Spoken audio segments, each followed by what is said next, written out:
আসসালামু আলাইকুম, বিসমিল্লাহির রহমানির রহিম। আমি আবারও ফিরে আসছি ছোট্ট একটা ভিডিও নিয়ে আপনাদের মূল্যবান সময়ের মাঝে শেয়ার করার জন্য। ভিডিওটা কি শুরু থেকে শেষ পর্যন্ত দেখার অনুরোধ রইল।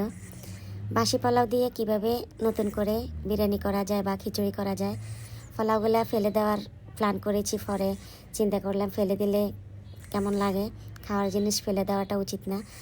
তাই একটু গোস্ত নামিয়ে নিলাম। গোস্তগুলা ধুয়ে পরিষ্কার করে হালকা হলুদ মশলা দিয়ে, হালকা রসুন দিয়ে প্রেশার কুকারে 2-3টা ডাক দিয়ে নিব।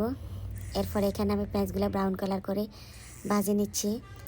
পেঁয়াজ রসুন ভাজা হয়ে গেছে। এখন আলু দিচ্ছি, গাজর, টমেটো, কাঁচামরিচ। আসলে কোনো কিছু নষ্ট না করে একটু বুদ্ধি করে কিছু না কিছু তৈরি করে খাওয়া যায়। খাওয়ার জিনিস নষ্ট করলে খুবই খারাপ লাগে, ভালো লাগে না।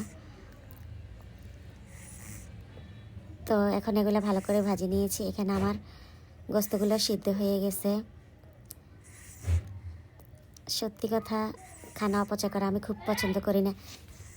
এগুলো ভাজার পর মনে হলো যে না, একটু মশারির ডাল দিলে মনে যে একটু সফট হবে, তো একটু মশারির ডালও দিয়ে দিয়েছি। আর এখানে গোস্তের মশলা দিচ্ছি। এই তো গোস্তগুলো সিদ্ধ হয়ে গেল। এখন এগুলো ভালো করে ভাজি করে নেওয়ার পরে এই সব উপকরণগুলো একটা ডাক দিয়ে নিব।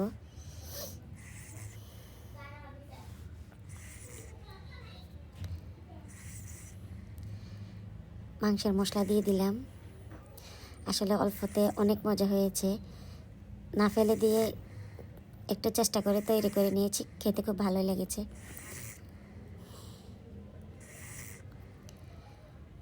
একটা অনুষ্ঠানে পোলাও করছি আর মুরগি করছি আর ডাল করছি। ছোটোখাটো একটা অনুষ্ঠানে পোলাও একটু বেশি হয়ে গেছে, তাই অনেকজনকে দিয়ে দিয়েছি। অল্প একটু আমি রাখছি। এখন আমি একটা ডাক আসার পরে পোলাওর সাথে ডালি দিলাম। এখন সবগুলা মিক্সার করে নিব। ভালো করে সবগুলা মিক্সার হওয়ার পরে সত্যি রান্নাটা অসাধারণ হয়েছে। আমি মনে করি যে নষ্ট না করে এভাবে করে নিয়েছি।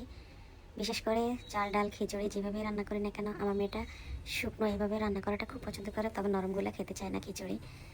খিচুড়ি বিরিয়ানি, গোস্ত, পোলাও, ভাত খুব পছন্দ করে আমার মেয়েরা। তো তাদের জন্য আজকে খুবই উপকার হলো। তা না হলে আমার পোলাওগুলো ফেলে দিতে হলো। এখন কিন্তু খাবো ইনশাল্লাহ। আসলে রান্নাটা অল্পতে অনেক মজা হয়েছে। নারীরা সংসারে বুদ্ধি খাটিয়ে অনেক রকমের সংসারের